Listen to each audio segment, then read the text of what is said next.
Oyerepa Information Center Atwamako Fodua new site Edawanim Information Center Atwamamponua Promzi Ebuan Kwanta Campaign for Christ Asanso Chechewre Amansian Stroma Bekwai Ashwedua Bapakoto Koma Konche Pumpuni Community Radio Angoma so bebre Jenadwempa Bokrom Abotan so Aban Tafo Market Dave Rose Corner Market Heaven Bayeje Atonsu Old Town Caterpillar Enimanya won Kanyame Nsuita Kwachi Dida Amangwa Sepa Solo Sewia Boaso Chris Kote Dasibre Information Center Central Market Jinyame Information Center Abram New Town No Weapon Patasie Enkachi Offenso Masi New Life Information Center Manso Dubiaman Oyerepa FM 100.7 Jesus Rain Information Center Atwama Ofodua Jasi Jenjen Jasi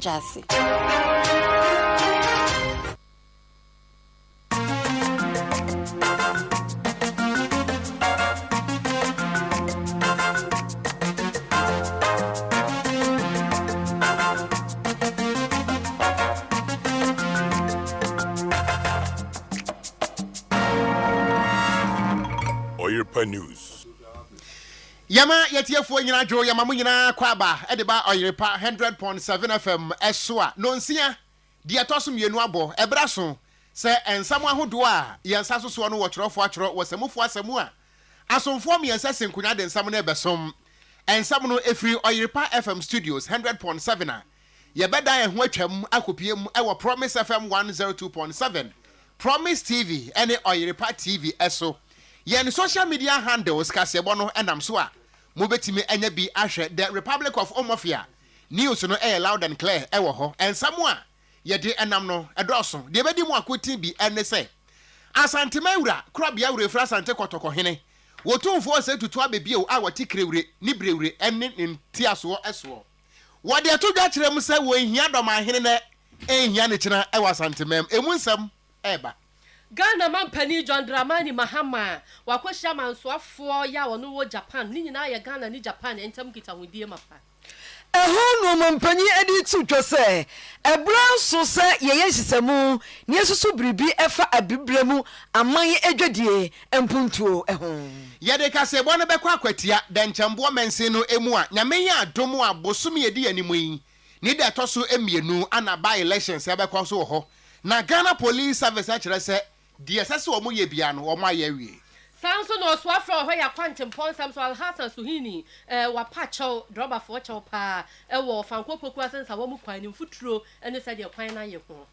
Public Accounts Committee edi atudwa sama me bia na no waji aban sika se wo custody leave akosua de aba otilo sali gongongongo wagiane enti wo mo hwe no mo kwakire ma me ne mra fri se wo de gang na aban ni Ghana manka ensam no edaso pinu aka we hu na nwumrei yede ba beso mo se kasebo yemfa eho aseda ema gastro and mensoplus mixture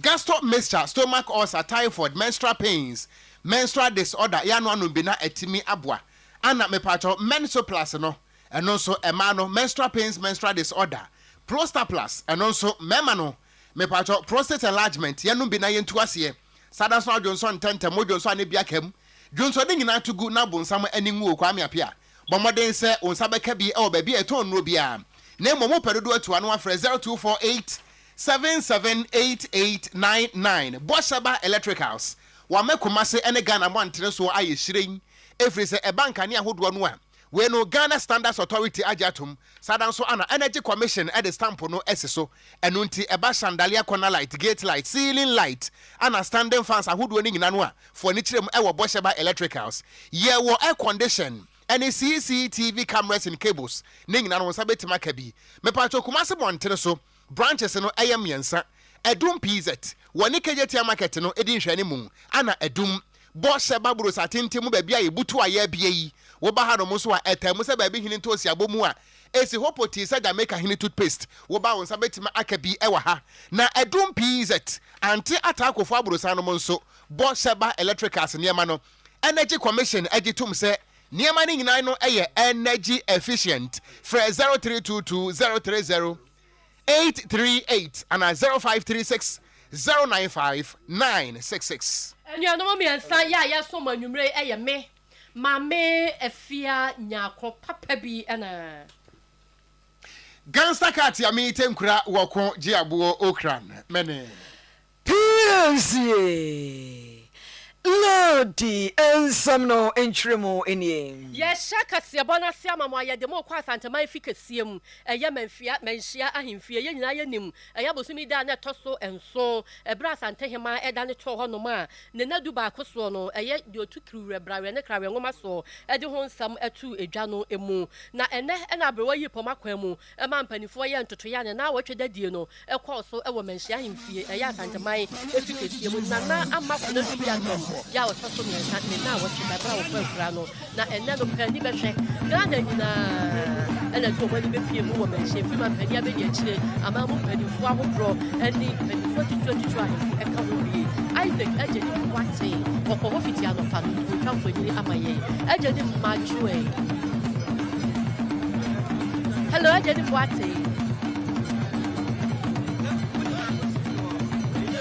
ejeni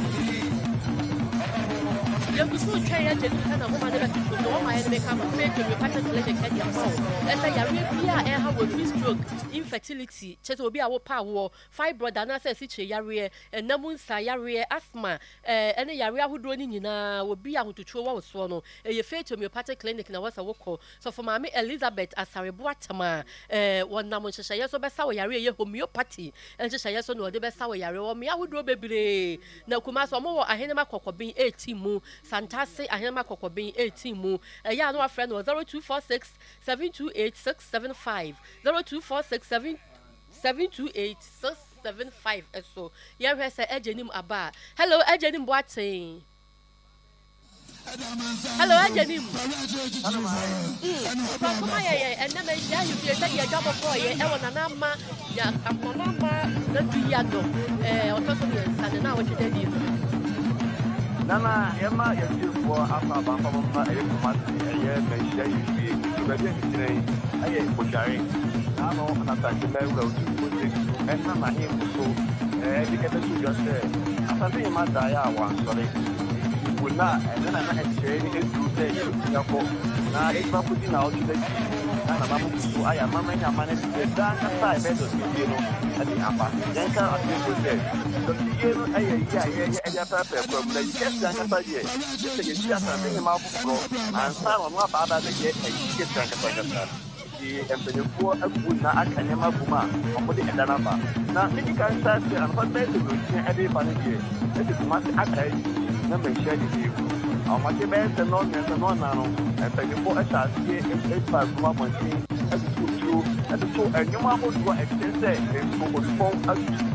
Upon the piano, let's say a comfort, and so at the chair, a year, a good piano to Econia. Now, who can check it, or more the bomb when you have one. That's why I put the message.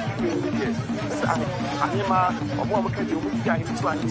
Let's open it now. I see about what's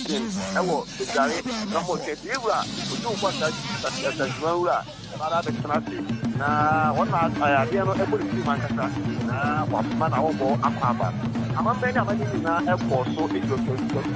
omo chama me na manye omo a eko bi chuko ma beri sina ye no mu ye stro chief potem omo ba ye o bia be chama me na manye nemu na atame so e be to just say na me kwa ku ye ba bi e mo so coin aye da na ta ẹ̀dá ẹ̀kọ́kọ́ èyí ní 9 lẹ́kọ̀ọ́ ìdúró akọ̀dún ìyá akọ̀dún wọ̀kí akọ̀dún kùrọ̀ na ẹ̀yẹ́ ìdún wọ̀kí no ayé ẹ̀yẹ́ òkúriada no ẹ̀mpẹ̀nìfọ́ mẹ́tẹ̀nà ase ama abẹ́bọ̀ mpẹ̀nìfọ́ ọmọ àyà ẹ̀nàmà tàǹkẹ̀má nso na ọmọ tuntun akọ àmànàní na abẹ́ mpẹ̀nìfọ́ nso nam so a ọmọ ní asante bi ẹ̀dídie no nyinaa bẹ́ba abẹ́kyia ẹ̀yẹ́ nana ẹ̀yẹ́ amana yà akọ na yà wà nana nkasa yẹ da ẹ̀dá nkasa ọbẹ̀yẹ wusu a nana ẹ̀dẹ́kọ̀ ẹ̀fẹ́ mu ẹ̀dẹ́kọ̀ bẹ́ẹ̀ mu yàgbọ́n náà mpẹ̀nìfọ́ ṣe sáà dà no ma obi ẹ̀ ń yẹ sọ wọ́n yẹ bíbí a ebi tí wọ́n ti yẹ kwan bi a na ẹ̀ ma ho na yẹ dúró ìwúrẹ́ no yẹ kọ́ àbùkù na ẹ̀ kọ́ bẹ́ẹ̀ mu so a yẹ nhwẹ́ sẹ́ yẹ dé sọ dẹ̀sẹ̀ni bíyà ẹ̀wọ̀ abọ́nṣe ìka sẹ́ baako èyí yẹ ti a ansa na wíyẹ bẹ́tọ̀ sí no abọ́dàfọ́ nyinaa no ẹ̀ ti di anánsọ̀ ẹ̀kyẹ́ ìdí ọmọ sọ wọn kò lè jà tó ọtẹ kí ìdá dáná ọmọ sọ kẹ́yìn kìí yẹn no ẹ̀rọ máa kẹ́ sáà dáná diẹ náà yẹ òkú sí mu a yɛ nana kɔ bɛn mu a ansa ne gyana ne akyi kura sɛ ɛsɛ ba bɛsi asante hema daadaa no kɛ na obia yɛ asante ma ntɛm a bɛn na ɛfiri na no ɛdefoɔ abaafo bɛtumi akɔ ɛno ɛna asante ma wura wɔnam adedaa me so ɛde nsɛm so dwa na sɛ na akyea me ɛkae ɛma asante ma nyinaa bɛhɔ n'anim ne dada yɛwɔ sɛ bɛtena ase Rukuada, you are not saying, and my mom paying for Adamu paying for Bachiano, the Yawada, a Yadako, a better Rufus our Patriaso, and a Jabu Rockline. Sadano, and any breeder, Sadano, Sabia Brown, Asantumai, Rayati. Tano obia mieni so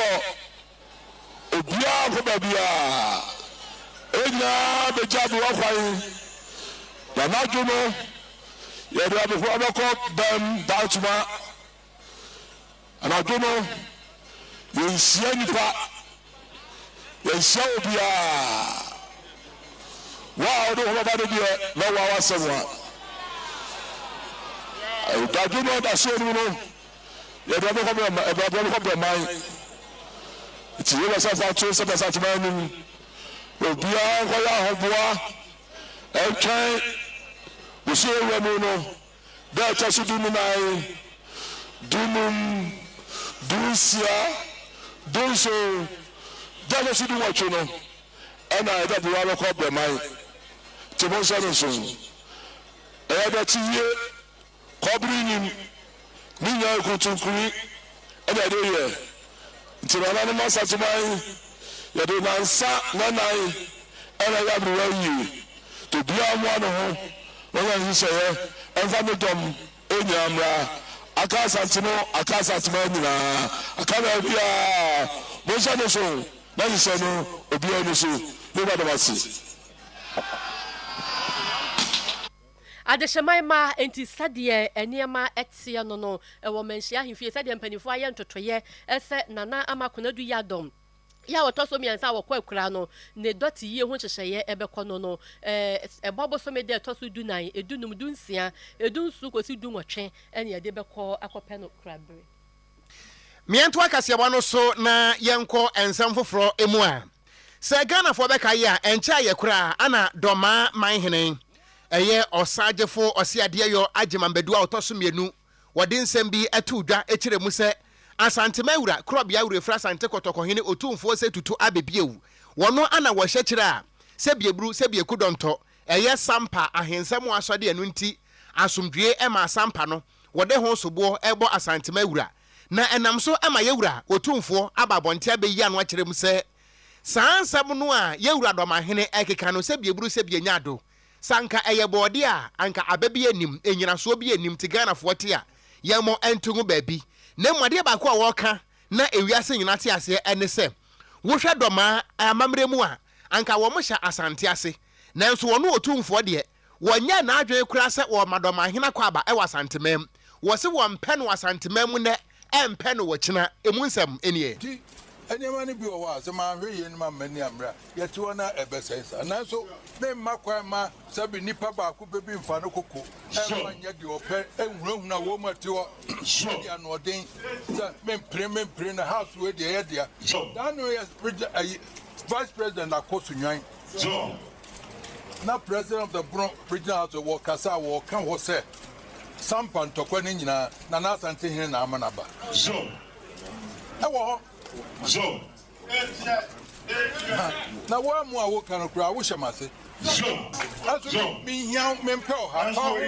men cast a brown me young.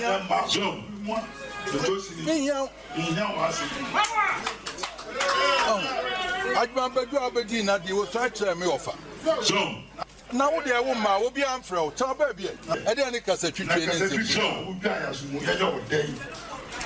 Ghana so near so na ebi share manual council free fata so we are president of regional house of chiefs and you could see say et you offer to me say brekum we say brekum ya man in my house my dear men maybe what time na yɛde fa yɛde bɛfa mmarakoa mu akɔ na akyerɛ ne sɛ wɔnni saa tumi fa amanneɛ mu wie ansa na akɔ House of Chiefs nti wɔnyɛ akoro nso a amanneɛ customary law and usage constitution no kora wɔ mu.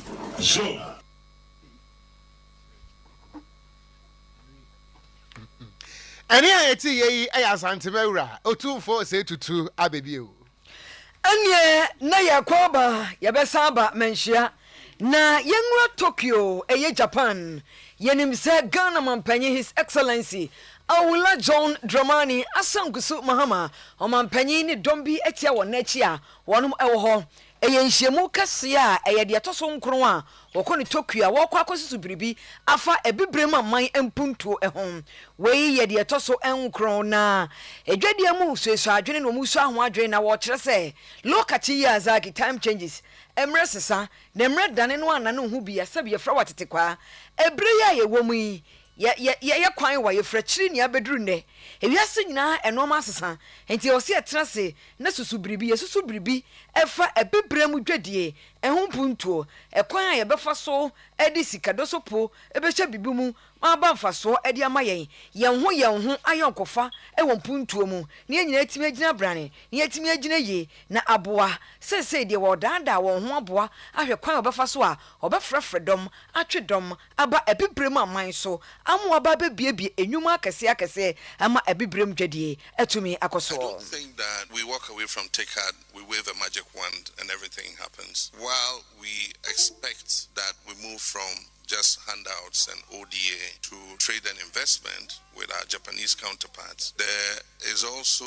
an obligation on us as leaders of Africa to create the kind of space that makes it possible. One, we need governance reform. We need to reduce corruption. We must have accountable governance. Our people must feel that their resources are being put to good use. We must make sure that our economies are stable and predictable so that if a Japanese investor wants to come and invest or partner with our young people in the service industry or in industry or fintech or whatever, he knows that he has a stable, predictable environment to be able to make that investment and that he's able to repatriate his profit if he's able to make that profit. And so there's a lot that behoves on us as leadership to create the right platform in Africa for that investment to be able to take place. TICAD 8 pledged $30 billion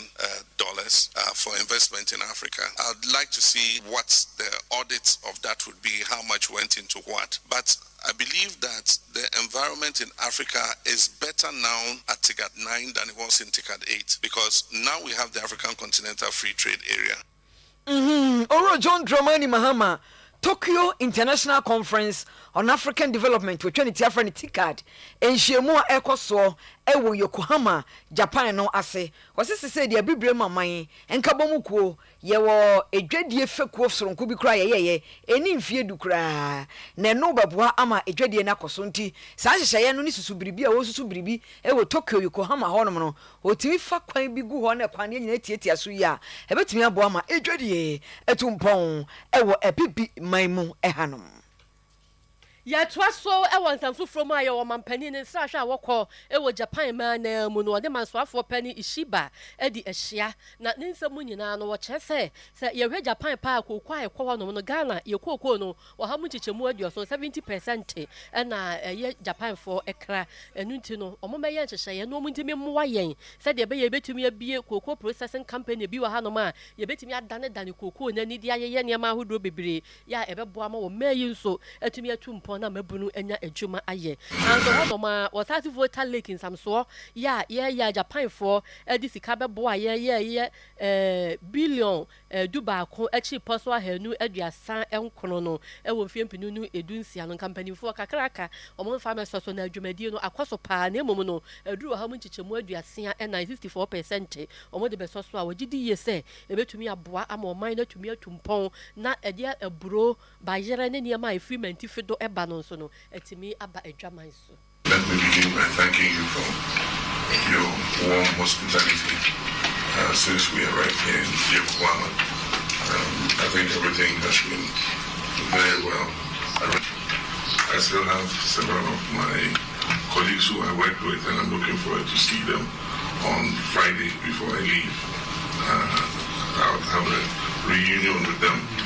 Yeah. When I was president the first time, I attended the TICAD of 2013 here in Yokohama, and then again in 2016 when it was held in Nairobi. And so it gives me an opportunity to continue the discussion on the relations between Ghana and Japan. As you rightly said, Ghana has a strong relation with Japan through several factors. The first being the fact that Dr. Noguchi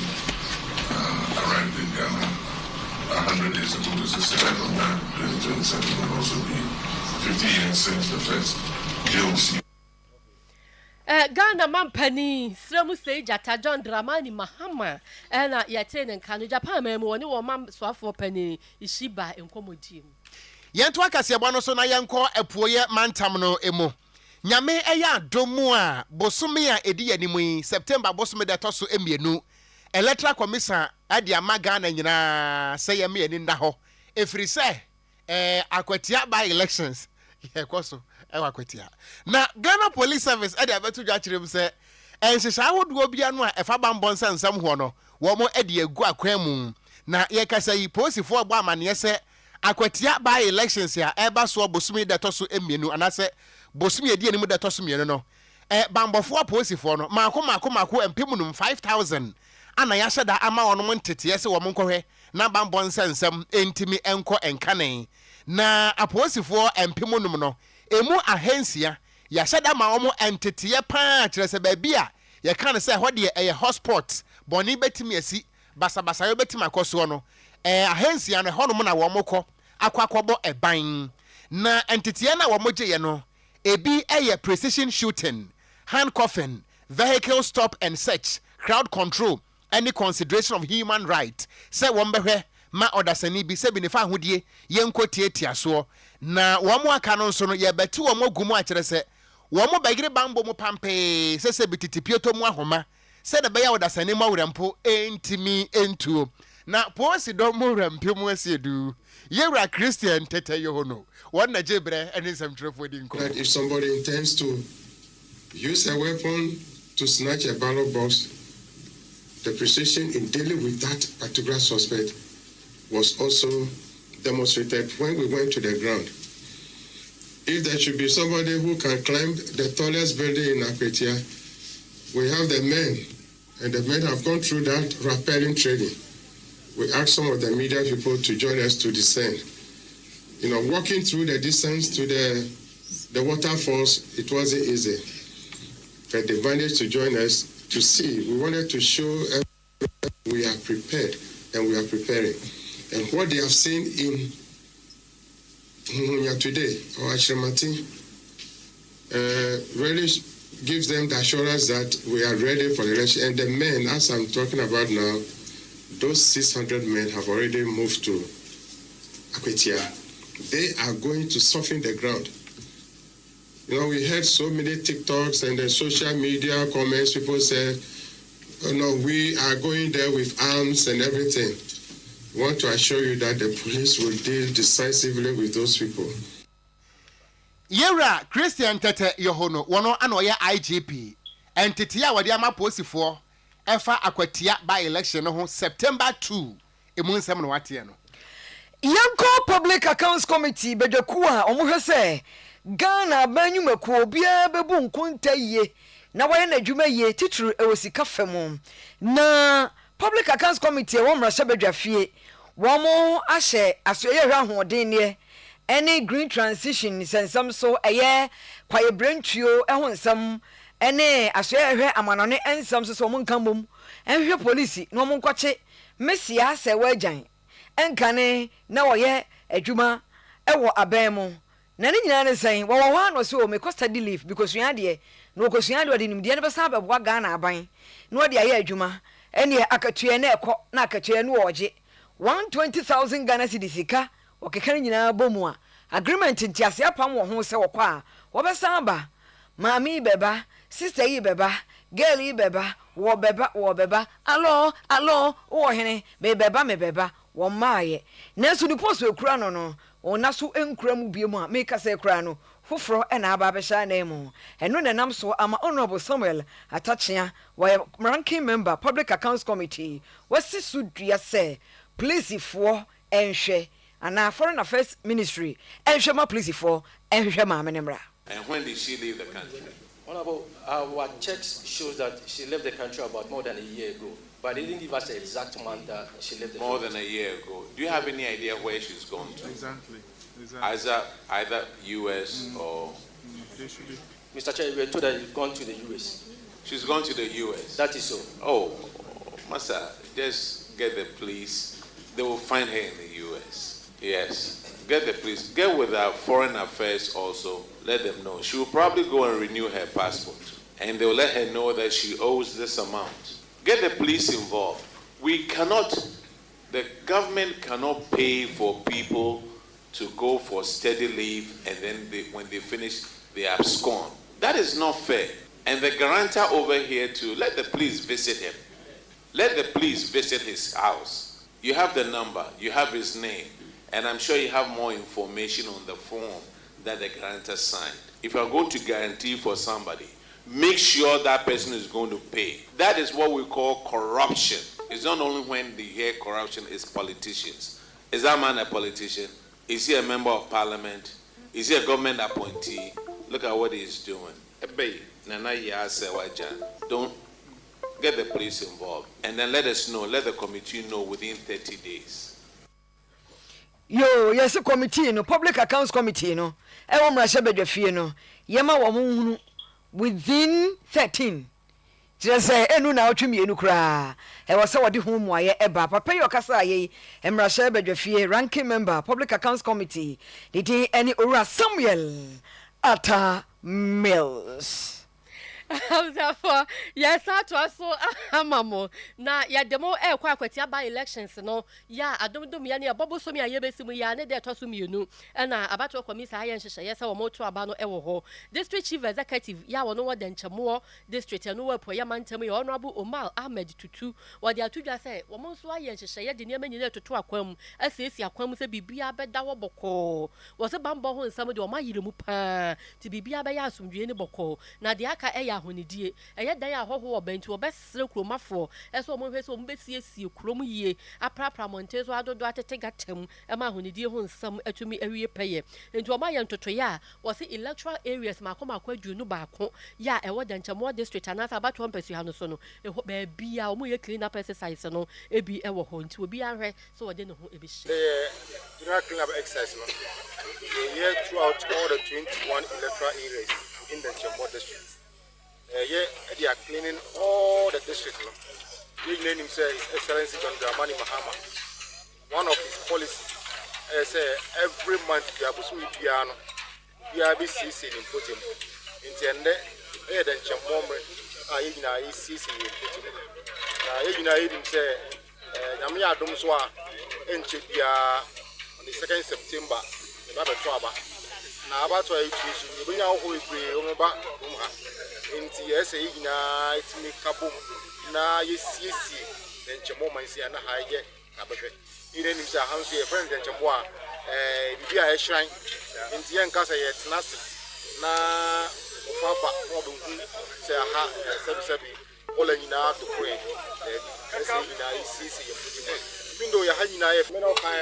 ye be DC is the second time a year communal labor e wo den chemo mansi ti wenye ashase. And as we next month on the 21st, so you sign your communal labor every month here on the 21st. You set it as a day for communal labor in the Chambo district. Because you call Kwame Kuma, call Domiabra, call Pitimbe, Nipa, Pia, Umgijman, in Pakitoa. I hire a small section of Yawasu electoral area. I hire a small section. More the other side of Umgijman. You turn up the very, very great.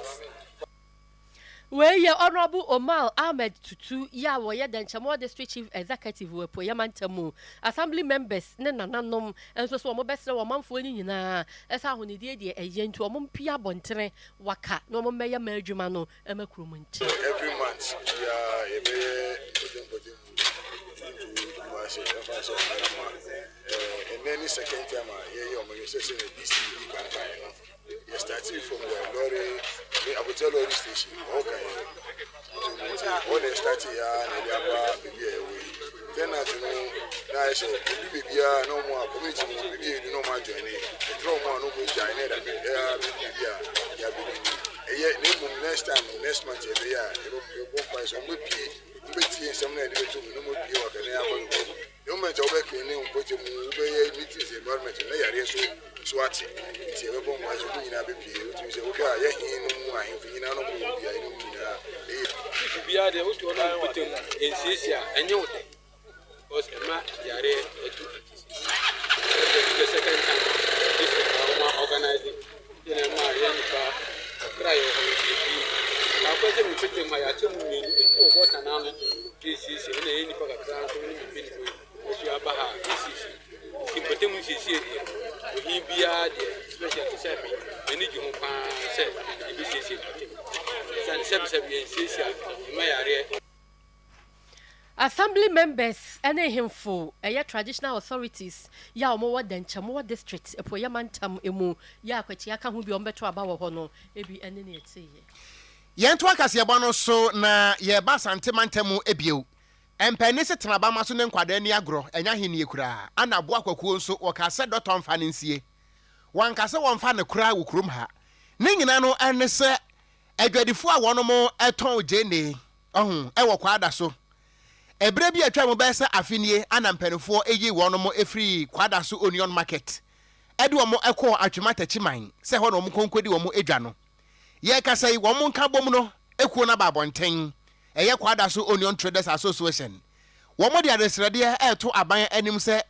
won san ma wo mo kwan na won free eye kwada so eye tachiman ho no na wamra kwada so onion market no beton wonje na free se atwemata chima ho no edwa na nyanyanyanyanyanyanya na baabia na omotie dada eye kwada so onion market ho no yewura santemawura otumfo esetutu abebio ana de ho ma wonom na wonim de enti a assembly no eyi wonom free ho edom ko atwemata chima eno nti animonimu ya no enkuro do so a animguase ye ntena fa akonye da aban ne nsanhwe na wonfa womo enko kwada so onion market Ekuyi opani a wada no eye Alhaji Abdullahi Umar wana jebre ene Oyerepa nsem trofo edi nkomoyi yo na ye boy homade sanken sabeka ene no na nsoro yensa entumi nkan na eno achi no ana eye onion sellers no wo mo nso ejebre ana wo mo kiremu ese emra na mpanifo ebo nto apreto me no yewura wo sa asibe aye kasai wo ye abankrache pani wo kwada so no wobese wo mo bosese NDC ewini a wo mo besa ma wo mo dwadifo no akokwada so onion market ho nanso sana anu a yede pa besia enya nu a na yede tua ye kasai NDC abenya power no kwafe baabia wo mo tie ho na wo mo tie enu nti no mo sere se MCE di oboshe no eso a ye to akase ebo no eso asase we yenkase edia yenkase so ye wo hu karka ye si ye wura otifo wo se and a year to an amount the 2nd January 2024. They put us our catches, the Pokona money, and I was with the Mama and the O2 for say what your mind and put us, young Cotinas, young Cassay, assassinate Edia. And Lincoln Cabia in it was. They say, Jenny, a market could stage prior to setting. Our assassination. Market Johnny, market says a tomorrow. Among my baby, I say, young Cotinas. Because among 4 more hand, your hand you will leader. Before I say obey or be a fast assassination, that would be this is for 1 knee, Nipan Penin Betnas, no more to 1 among to son. And I teach him also a Mukano. And your Mudia, I say, no, the Biagina 2.6. Teach him a 1.48. I had a Ginan, now Pata was a 140. The Chiman or Mukweo 21 shares. No, we are then over remove will be from 143 Echo Bibia 2022 president no say ya wura di o Ghana my pen ya pese one boy na say ya nipa ya go ha no be 2500 ya di dwa ha say ya ni bibia ko emphasize at bia mai ya ni bibia so e ba ko di dwa nti ade say de to o mo nyina mo why na asundonti mbra na ye bibia ebedi ya dwa o ka asam because of bia ne ho ekuruma ne nyina o munim se ha no ko pese dwa baba by this in any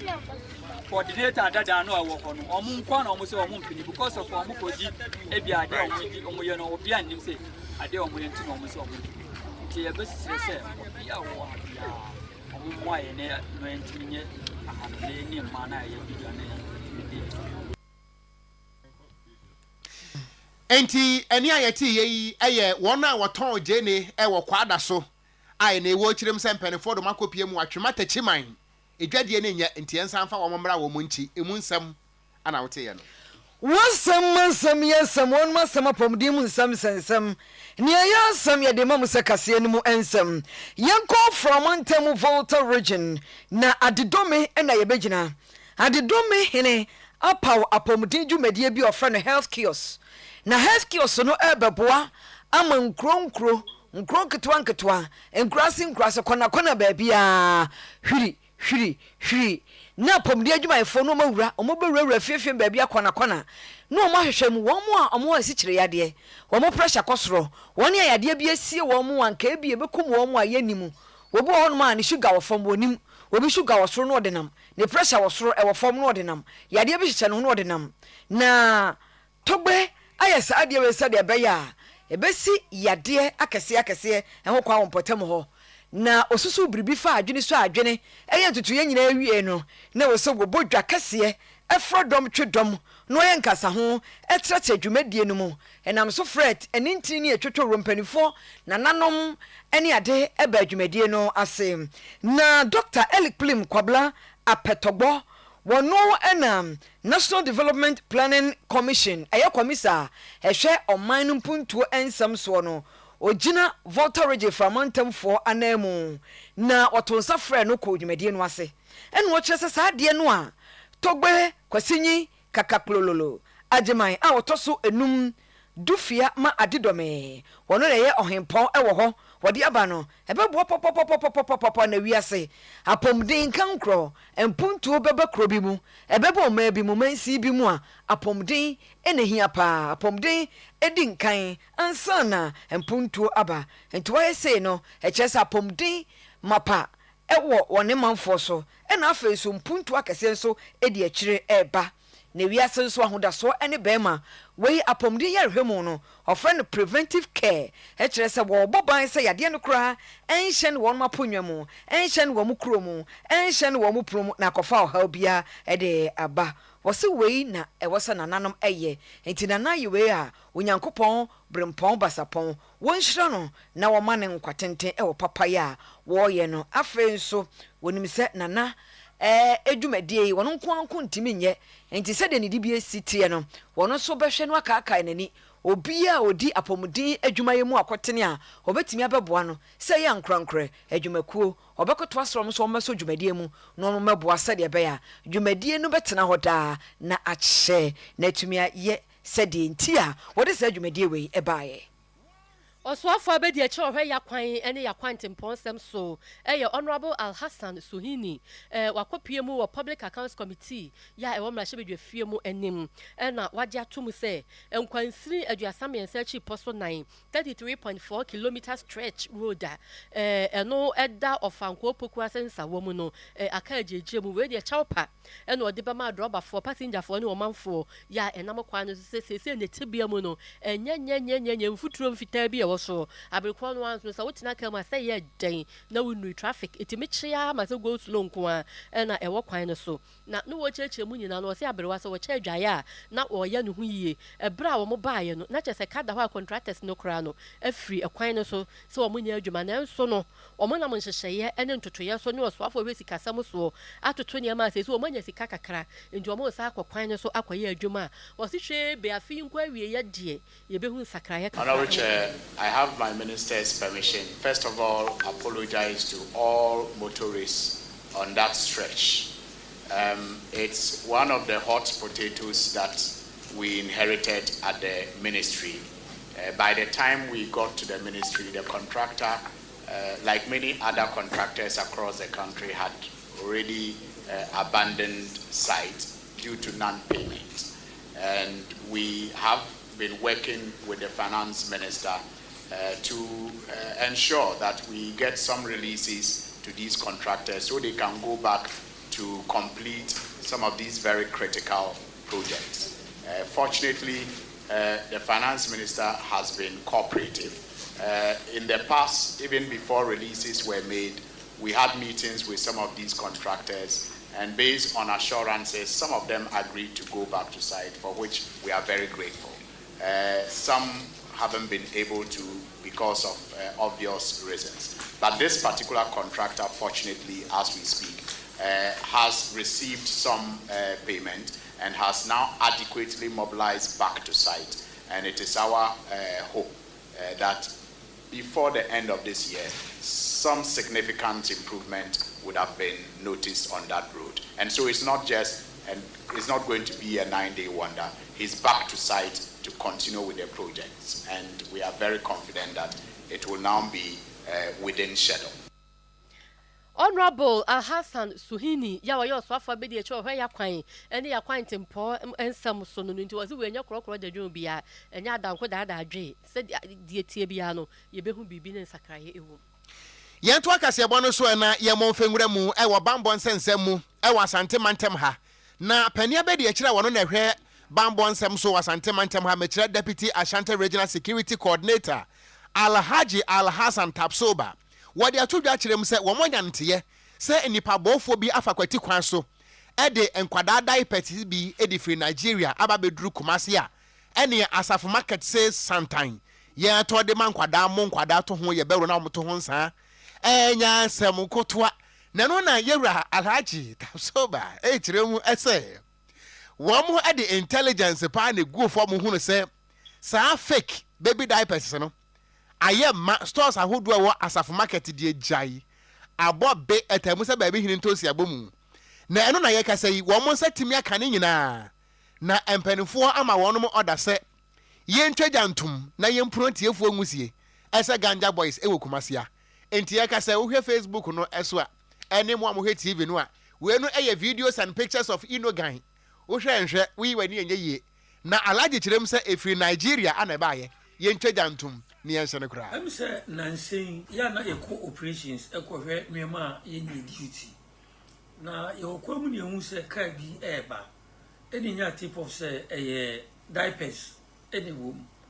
na diapers companies bi a mempese me bo mu di no o ma be complain on several occasions say ya na enkofu bi etimi kofa ebi e wo Nigeria a enye original ya na omko fake ones e de be frame nti ama omudwa no aba form nti etrelika ba ku bi eni nya tip of say omo de diapers ni bi eba eni etrezi o ma up to Asafo market etrezi o ne hu say omu yi nuema no omu yi no eni ehye de ma ye nkofo no ba ko ekoto wa bondo ye bie no na chese ni nyina e fake ones na ye pepi no eni echi ni nyina e de be gu national security e de be gu ye no ye twese ones no ebeba up to now obi e ma ye chi enso e bobe wa mantini nti we decided say ya ma evie for ba behwe omo say e fake nti omo makwa say national security ye nkona ye nkoshe no nti afre company a omaba ye be sisa ni omani nyina akwa shini na ye and secondly so ni have been plan say omunye duty o on custom goods ni ona no be fa echire ni bi na omde eba nti ya chi omo there is no one awaba out say nuama na ne dia nti e kwa kwashi nuama ni sisi na ya wonu nkofo obi o ye be chi o surgery bia no ye do mema police then the police will prosecute you apostle for chi wa omo de Ghana amana be pa usum enti Alhaji Alhassan Tapsoba wono eye Asante Mantem ha pani abedi akire a wo hwe bambo eso ana wode ensem yi etu dwa yi ensem twawiem pani nya fa pomden ensem ho se eye health worker pomden adwuma yeni bi a Enkramantam Greater Accra Regional Hospital nipa bi ekoto hye no so no eye Ralph St William ena wakoto hye no so asam no aya ahyem wani ehunu video bi a Ralph St William wakoto hye apomde adwuma yeni ne so se na asini ne so na asam aba yenka asam ni wieye wo chia Ghana pomni so afo owura kwamna minta akando ene na ada ne nsam keka akeka bosrem keka se ase apobde so afo honorable kwamna minta akando wo fofo nsama ense na mfata so wo fobo no so fi se ase wo ma papa no power wo ma brante no power wo hye ne kutupa e wo de okwae no no se dabi ba gaskia ba ewiase fanto so na manenye ho ne wo kan fa no ho no enye sa na tie na ne dibira wo no emfa ho no de obi ate omayimu se nipa no tene nsa ne se wantumu a sebi as why ahomaso as wo munipa no empokra ne de na kwa kwagina asem dibia na court obua abrantie yifo ne yese won kwada afiase a na watene nsa se ono honorable wantum no wantum a enye fe na no so nkyere se nipa no owura William yemfa no asam no ento ntwene ba bi asam no mbeka womba ma tentre ne aye adwuma enti Ghana fo nyi wo madwene free asam no so na chia wo chia no eye obuo enti do chia ye. So after the engagement with the management, when I pulled out of the ward, my attention was drawn to a gentleman called Ralph, who was at the center of the controversy. And so he was working towards us as a group. The medical director was with him. The deputy director general was also with him. Then I asked, why did you do this, gentleman? When I asked, most of you were there. I mean, the press, you were there. So you can attest to what I'm saying. You were there with me. When I asked him, the gentleman then stretched his hand, shaking me, and trying to whisper something into my ears. Ladies and gentlemen, at this point, should I push the guy that don't whisper anything into my ears? Should I snub him? Should I shout at him? Even if that guy has been prosecuted and sentenced to life imprisonment, and he stretches his hand to shake me as a minister, as a public officer, I have the duty to stretch and greet him. So let us not reduce the fact that I shook hands. Yo. Honorable Kwamnaminta Akando ye Ghana pomden so for and somebody to dra ewo Ministry of Affairs conference room e won kran na a news conference and a press conference am trofo nhia mu and a watch nsem we mu said e be ya omanfo ebeti ase ye ya tu akase abono so e di amamo ya de mo ko enkran teshi ya eno wo num mo kofi anum abusua ena so wo de to mampani John Dramani Mahama afa Inspector General of Police ya yo mamu prosi pani pa COP Christian Tete Yohonu omo de to nanim se na davroma onya hyehye ne o masa asibia Regimanuel Grain Limited for di sudwuma no onye ma won na omo cheche nsem ni mu no peacemaker giant ya wo ye kasamafo Emma Busian was one way as Mudian or Mass Mudian Kwa was it being feared you are some years 33 years ago. And as I said, no, Equity Regimanuel Grain Limited for some Monfania real estate no Ebi. Or my have been a Fabia catches or Monfania she into some Chroma Tabri, Eddie Acco Supreme Court or my Supreme Court or Bua Samano, Eddie Ama more Yerka acres and Kwa a hand crony do what chain 918 acres, and I was say, a bedu almost as I quite Mansonins and Simbia went to Omohasi into a modi or more penny boko and Shaya Pamu and the Mraquan, so my penny IGP Mirum, Norman Sanka or my no Kofianum family. Yanni Regiman were court for over 30 something years. Yamiadum and Ediamai Regiman when in Amnokase. Or no penny for pa, unim penny for a biomonia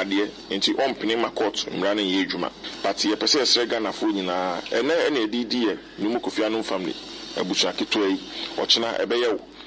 Lana for a Pamucho, Munka be my Yapa President John Sunka be my. Now face we a pa IGP Cho, Onka be my. Regiman when I'm no cast omina ewonachi into one penny judgment no paper cho crate dam any mu kind ye abon say yɛdi asɛm yɛkyi ɔkɔte ama ɛnɛ nyame ayɛ adom adwuma no asase kɛse ɔbɛgye yɛ nyinaa ɔma yɛ 2000 cities ɛna de ma yɛ papa nom ɛnɛ wan ɛtɔn asase wei 2000 cities court ma judgment ɔsan ma awo type sɛ brana ɛne abusuafoɔ mbɛtena se nanka yɛnka wamba ma over 12 months atwam another 5 months abɛtwam yɛ take possession afi adwuma no ɛde nam ɛna ɔtwa ntorɔ yɛpɛ sɛ obiara hu sɛ nipa a mo sisi dan mo ti ɔmo dan mo yɛ ne obiara ni asɛm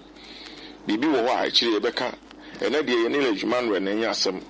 ɛna court no ama yɛ judgment yɛn kɔgye yɛ asase mfiri nsɛm ɛna yɛagye yɛ asase. Peacemaker Jan ono ye kasama for manimo kofi anum abusua ya ewo tesa eye tashi ya eno ewo enkran yɛnto akase bɔ no ɛsoe na emrahye badwani a wɔte akonwa so ɛma ayawa so west wagon wɔno a na yɛsoafo abɛdi akyire a wɔhwɛ kuayɔ ɛsoɔ Honorable John Dumelo ana wakasa yi wɔkyire mu ɛsɛsɛ wobɔ kɛhyira ne yɛsoawo na wɔhunu sɛ wɔ man okɔbuno east mantam no emu a ɛne enkransa ɛne ne mpɔtɛmo a wɔmo boa amakuayɔ atimi akɔnkane pa ɛno nti aban na yɛ na adwene sɛ wɔbɛhwɛ na ɛmoa bia no a mantam no hia no watimi ɛde ama wɔnom sɛ de bɛyɛ wɔ man yɛnuane a yɛdie ne nyinaa no dodoɔ no a ɛbɛtimi afiri hɔ no mo aba na aboa wɔ man na yɛn food security nso atimi akɔ enkanen wɔde sansɛm wɔ nyina to dwa wabrɛ a wɔde nsrahwɛ kopie mu ɛwɔ nkransa na no ana Honorable John Dumelo ekyerem sɛ aba no ɛde nhyehyɛ bi aba a wato din ɛsɛ Feed Ghana policy na wɔn ani bɛkɔbo no East Mantam no emu firi sɛ ɛbɛkuayɔ a yɛntimi enyi wɔn ensi nkyɛn wɔwie no wɔbɔnto akɔhwɛ mfu ahodoɔ bi a ɛyɛ National Service Scheme no wɔn ɛyɔ ɛwɔ nkranza ana afei nso ɛyɛ nkranza Technical Institute ɛne nkranza Senior High Technical School wɔn nso ɛwɔ mfu ahodoɔ bi a Honorable John Dumelo kopie mu ɛwɔ hɔ na wɔbra wɔkasa no emu nsɛm ne dem about Bono East region me behwɛ schools na national service for one farms away na me call national service farms hono azia me hu menwa gye ho pa you know a little over 300 acres of maize of a bro or so you know facilities over to my dry bro and so I'm very impressed with nyama me hu national service ya so aba a secondary school institution Branza Technical Institute Bono East once all farms over bro and you know at the end of the season we'll harvest be now we use was school no was so atombi into Ian as a ministry no or they born with some or certain inputs into na yeah farm service centers no and Bono East being you know the bread basket and a pano basket of you know Ghana no yesterday ACB schools na churches will be to access them farm service centers you know will be to then will expand one of the nyamaso you huni there if you Bono East water river no you know from Yeji Pro East Pro West Bojo Chrome and so on and so forth all these small towns in water river and foul inti you encourage the use of irrigation but of course nina is kasem but once our feasibility studies you know your feasibility studies now you did them irrigation systems nina beba you to my all year round farming almost one river bank ninja and provide one with solar powered boreholes once will be to my irrigation after then go on kids so by September we be rolling mountain in there you almost every household be our district across the country one yen koko kakra one finichi and dema I think you be develop taste for Ghanaian chicken because importation is also Ghana and Coco any ayeti ye Honorable John Dumelo wano ana woye marashe bedwane wo ayawa so west wo gon East Legon ana nyabotre PSA Mijindi PSA na enu achi no Bono East Regional Minister Honorable Francis Owusu Antwi wode ato nananom anim se wonhwe na ensase no a nananom ayamode ano ya munyi bi mfa ma ban na ban fenye mfuo na mo amakuayo nya kono na Ghana mabuno ankle bomo mmowuram Feed Ghana program ho na sa programming ye kind of hwa ye ho se ye ne ye regional ye host wo mampanye enti ye ni nso so edi akire na de ba kwa ye hono ne se sa programming wo bobo ama ye nuane sem abefra no food security akosoro pa ye if je se oye oman na waduane sem enko yi a yana mpɛn bebree wodan aman fofa saa program yi roba amagana afa no fa hodie roba mabunu isusu yanya efa ho nti yɛbɛsrɛ mabunu abɛyɛ abunu isi sɛ ba bɛnya adwuma nyina kua nso so ɛyɛ adwuma do ho hyemu a wanya adwuma obia ɛmfa no ho nhyem na onya adwuma nyɛ woyɛ kua wobɛnya sika de atua ba school fees woyɛ kua wobɛnya sika de abɔ wo bra ti saa de sredi ne de ma youth a bɛyɛ abunu isi yɛtɔ so biem nso so ɛyɛ yɛ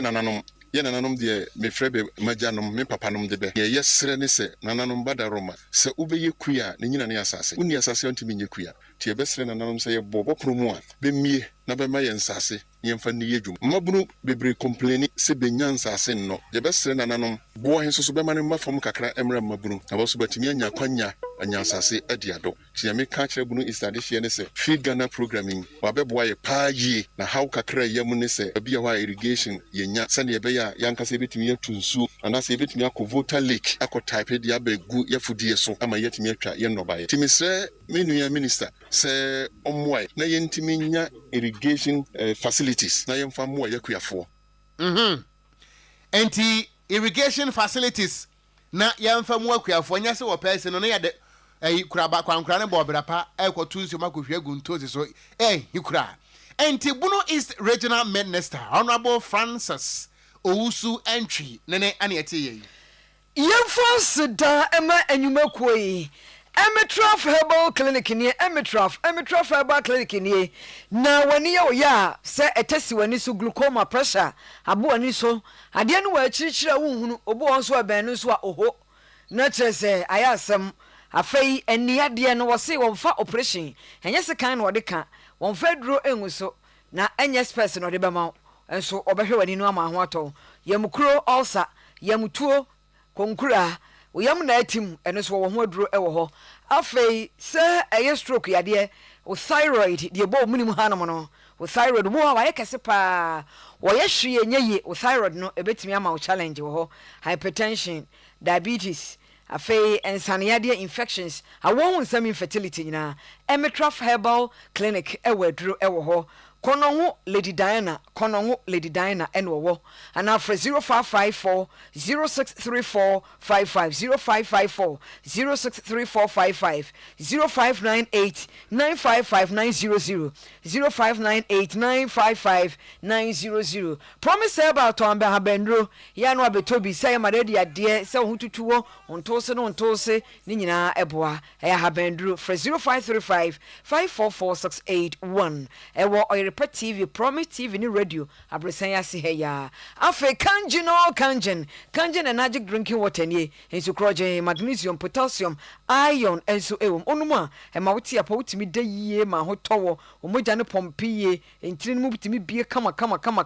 wo high cholesterol a onuma ebo kidney ni wakoma ho ban efrise ensuo na mani pedua no ebe ye alkali Tafu New Road about Ruth Junction ubenya ni dosopo etuo ho kioso kona omanfo agibigo ho a wono eton ana fra 0241 44 9191 0241 449191 and 0507 379474 0507 379474 Save Life Health ni Save Lives Health say ye akomaya de awon nsem fichiwo mu hawo osisi ya de and hawo ukotodwe Ujonso no emaye ebantantam so enemu mre low sperm count pepacho a Save Lives Jehovah Witness Junction umbe S5 Archtown Jehovah Witness Junction umbe S5 0551 379 699 0551 379 699 0500 165 722 Oyerepa mineral water so ye kan farm ase nsuo ye nkwan ene nkwan ye nsuo wunum nsuo num abuju nsuo pa du krom nsuo de eye Oyerepa nsuo Oyerepa mineral water ye won bottle ene ye wasashe edwabo bi a wo bo say ye naming ceremony ena wo pesa wo ye marriage ceremony ye aware anase funeral ye yie chese edwabo bi a wo behia nsuo no emfo wani nkyere ba bia say Oyerepa mineral water ena wo benum bi e de pa nsuo we nja fridge mu kura utimi num hu sa wanum nsu papa ya abudwo ewo mu asoye kase no wo tano so ya Santoa Girls School no enhwe ani mo ho no Kumasi tano so ya Santoa Girls School na wo Cypher Enterprise wo Boase Santiago abro san ne form ground floor na wo mo ne Masarachi no edi enhwe ani mu wo ho no ma ubenya dodo bi a opa bi atu ana frɛ 0545000051 0545000051 na ni mpanifo ni kita ho medima for herbal clinic was brɛ na beje waya asabe nyina wo the time to so no asa wo yare ama wo se yare bia bra medima for ho wo the time beto so asa yare no ama Kumasi abu akwa agogo na medima for herbal hospital ewo ana wo konkan so apokua se mayera na wo mo ewo Dr. Time da so number ni 0244774282 0244774282 eso. Yadi asida ebema Divine Mercy Cosmetics anase Erica Cosmetics eba enku papa no a de beje o skin wo be hwam kama ema de mema de mpanini nkwada ensamana hodo for ni kirem ewo Divine Mercy Cosmetics anase Erica Cosmetics eno achi wo ema mpaboa mema mpaboa ema bags ne mema bags we no eye executive ankasa wo hye pie nso a efe me pato be hu no ewo edum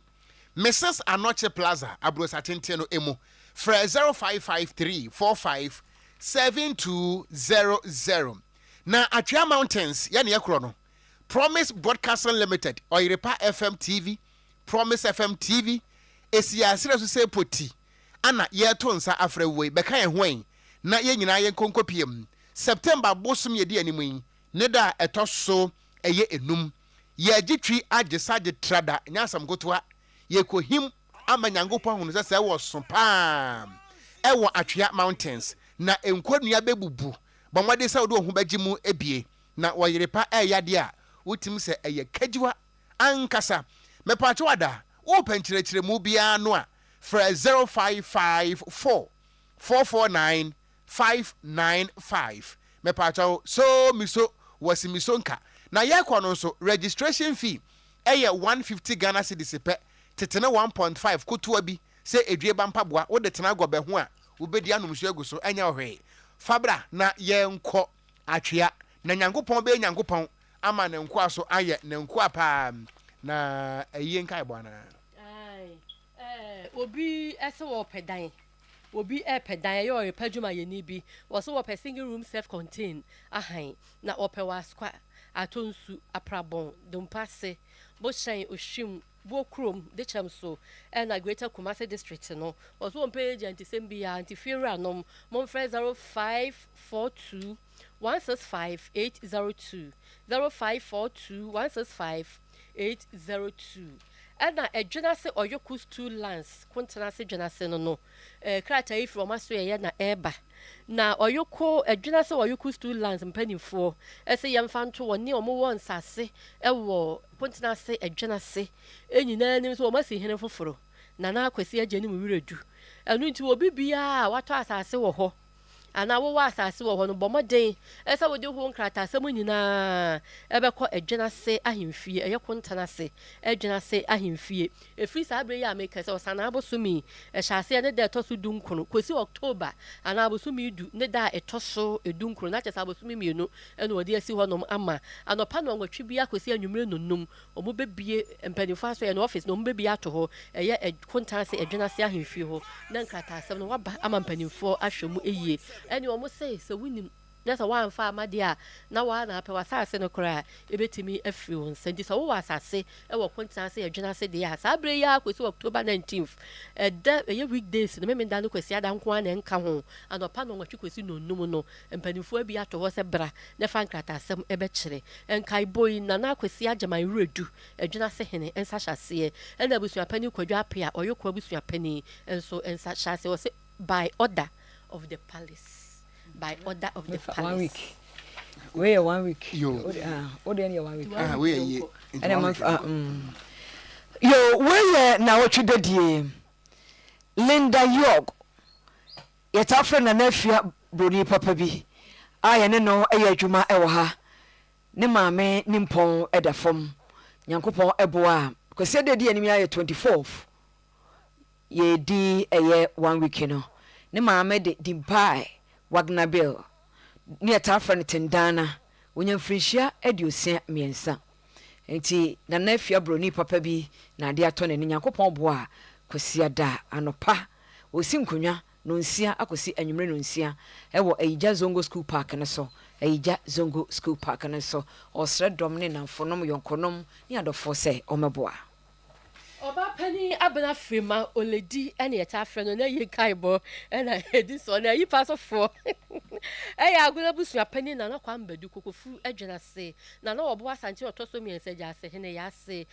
kwa me ye bo asuama ewukuma se mama na didi so ekwadwo ye bo ta freno espe o USA Vivian Osei Nanefia USA Grace Edu ewo London Dr. Kwabena Pia ewo Nkran Olivia Edunti otafe na Nanekua London eno tie enso no bi owura Kofinti Kofiantwi USA ena owo owura Francis Kwamena Money Matters London owura iri Jennifer Bonsu ewo USA owura iri Lydia Pia ewo Nkran ena manana bi ye Fred Edunti otafe na Papaya USA eno tie Oscar Jamfi Langadel ewo USA Margaret Opoku Mensa otafa ne Peggy London na woti omuni abusua na esi ayie eso oba pani abena frima woledi na otafre no woledi adane benkom so onyamfia de owotwe ensia 86 years na abusua nkonta anto ano efa na yiyo ho nie wo se abrewa yi poma kwan mu a memene da yie di yanimi osana abusu me ne de toso aduonu miensa 23rd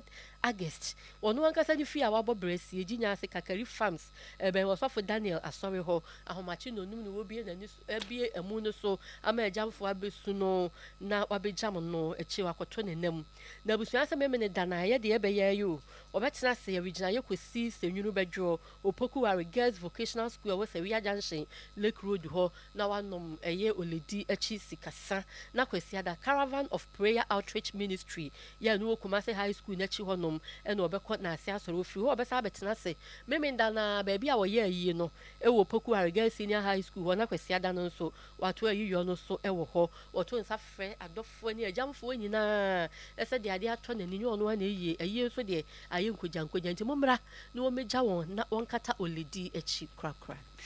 yemfa we nso ento aso wana wote ayi paso oyekwa busua pani Justice Brobe wo former Supreme Court judge oyekwa busua pani Nana Sewa Adoma Afriye opening RK Menu former GCB manager wofa ya ejeyi oba pani Akua Mansa Pastor Ofori Christopher Barakasi Fufuo ana owura Benny George Nyantachi aka Uncle Ben owo Germany na mame enso oba pani Comfort Aboni ye bone mranese anti huruchie na ema ene anuanom no nso enie Mr. Kwaku Edubuahen openi Oseusu Mr. Williams anane o USA Mrs. Amasewa dwadini Mrs. Georgina Asante dwadini ewo Roman Hill ana Mrs. Eninwa Nyantachi enso ewo Buadi na wofa asefo enso ema ne mema makomaku edu enum woni abusuanka nyina na de awerɛhoɔ ne wosu agyaade obuoyi esi ayie sɛ wɔn mo papa wɔn mo wɔfa wɔn bibia wɔn kunu Owura Charles Ousu ne ɛbɔ ne mrane sa kwasi poku wonya mfinhyia no aduosia miensa pani da ya wansɔde na ɛyɛ ho hyehyɛ ne sɛ natie abusua kyerem sɛ nyame ya adomo abosumi wɔsana abosumi we ne da ɛtɔso aduonu amiensa wɔde ne bɛto mpam ɛwɔ dweso aso ase efiti ahemache no na akɔpem sa no nkono ɛbɛbɔ na obeto aso ya wufo som no ewo honom a nonkoro hono a na wofiri honom a na afei waba betena se ewo eye baabi a wo ye yie no ewo adweso aso ase awia don kokopem se no nsia ebebo ne kwasia da 24th August abusuan kire so bekɔ aso dem na wode wotwedi amponyankoro pon kwa me ana fra na ku aseda akwa no ewo Gospel Light Assemblies of God Church ewo dichem so a ben airport runabout eno wo Kumasi Kuropon yi emu na abusuan kire se wo pon aso de a obesa besi nkonwa kwasia da no a ewo adweso aso ase efiti awia prem to bre kopem se nonsia ebebo na abusuan to nsa se de na kirate wono antimi nye operation da disa mo na mbaye ma no momra na meta wonachi yo we your penny charge jonfo amponsa na ye enkaibɔ na ɛta afra ne si wonya frinhyia aduɔson miɛnsa ɛyi pasɔfoɔ ne aso no abusua panyi ɔsɛe nyaako nana boa ahwenneɛ aso no abusua panyi a ɔwokuntaa sɛ ɔnwe ɔkyeame oduro wura kɛse no wɔwɔ nana opoku dwumfoɔ otumfoɔ dwumfoɔ hene no nana okugye min wiakora opoku agyeman kenya ase tuntu hene owura David Tando dodo na afra ne chief Kwame Senchire ewo titrem owura ɔsɛe bonsu MD Bethesda Press na afei owura Kwame bonsu wɔn mte ayi paso ɔfaaseɛ ɛne engineer Duke MB Entry wɔ lecturer ɛwɔ KSTU ɛmanie Mrs Jacqueline Eduwe Champon wo UK owura Edward Amponsa wo Kumase ha Mrs Jacinta Ewisi Kobena wo USA Miss Wilhelmina Amponsa ewo Kumase ha Miss Nadia Amponsa ewo UK abusua say nyankopon bo a meme de di anim ya 23rd August no omo de opanyi chargeumfo Amponsa etompam ewo plot 8 block 1 New Amekom extension Lobito afe ewufo som no St Paul's Catholic Church Amekom ene beye amano owie akɔpɛ no krabea ewo wura kɛse emusieye a ebe kuntase ofiri ho anu abetra se ewo plot 8 block 1 New Amekom extension Lobito don kokosi anwumre no nsia eye memende ya asem ya ne yekai nyankopon bo a ade echi ne kwasi ada 24th kwasi ada di anim ya St Paul's Catholic Church ena obekɔ de na asia soma kɔhyehyɛ so Thanksgiving service ewo Amekom ofiri ho no ma no abetra se ewo plot 8 block 1 New Amekom extension Lobito efridumienu ekosi anwumre no nsia Wana wate ayi paso nana nkiam agyeman eye dwaben akom hene nana osei Japan eye adampom dikro nana amu otuam eye kokodie dikro nana opepem suro kwaku yabu akankam eye dwaben aboafo hene enuanom nso enie deken kwaku frempon ewo afrancho Kumase owura George Dako GD eye mpaibo enterprise ana kwaku owusu woyekuani ewo dwaben Madam Comfort Mensa ye bone mane se kone o Holland na okurani nso enie Madam Comfort Ejei ye frɛ no Adwoa Kunama emanso edin enie Augustine Ejei ye bone mane se kwadwo o dwaben Roxanne Ejei ye boa ewo United Kingdom George Dako Ampem BWDA DPO adwonko ana Roxanne Ejei ye bore mrane se owura Lydia Ejei ye bore mrane se abenafobi ana adwoa manu enso ye bore mrane se taako a omo ani kinempa woni abusuanka ye nyina na de awerɛhoɔ ne wosu ɛse ayiye wɔnom echirem se de da wo mani so ne so no futa bra ba esoma mansan ana da hoi esan kɛse a mansan sa da mu adane abutu dutan kɛse na ɔma wɔtwe kwabra janka ne madukuru ana da ya no ɔpani a ne din ede elder Roxanne Ejei ne ɛbɔ ne manasa kwabena Jei wonye mfinsi aduoso papa efra ntoma ne tentire mu a wɔne atiasefo dinkra abusua kyerɛ mu ɛsɛ nyame ya domu a busumi bi lumba nyam wasi bi jejew mepa busumi August busumi ne da toso aduonu amiensa wade ya papa beto mpem ewa busua fie dwaben moronto dwaben moronto was it we dwaben moronto montro boy ane mancho de otro zara ba hampa enenti me pa cha wa hemache no nan akopem no nkoro na papa da mpem na mosu ahwe na achi na afi nso wi a na afi awufu som no to aso a ewo ho no mo a no nkono ho no akopem se no ndu bebo wo wi a no amaso e de ko dwaben amusieye no akopem ne korabre abusuan besa betena se na sikasa na wato aso ewo dwaben Methodist School Park ho no mo a wi adonko akopem se no nsia ebebo ne kwasia da 24th August obesi nkonwa na wode nyankopon aseda ama no ewo the Church of Pentecost dwaben eya no pa no nkono no opon asode a wasabesi nkonwa ewo dwaben Methodist School Park ho no mo a na watoa eyiyo no eso prem tobre kopem se ne no nsia ebebo abusua eto nsa frɛ se sofa ma men sofa eno na ma wo hena pakan emu ya hanti moma esu won mo ebia na ye gyina we so na ensama hodo aboabo no de ba ye ni nyina no ye de asi na ansa ne ebekro no Jim McClave executive producer was here mfa nchia soronko Emma Babona was chief executive officer Emma Engine Ghana Limited ewo Wager Junction ewo Wager Gbawe Kropon mu won krapompo de mantemu enti owura Babona Jim McClave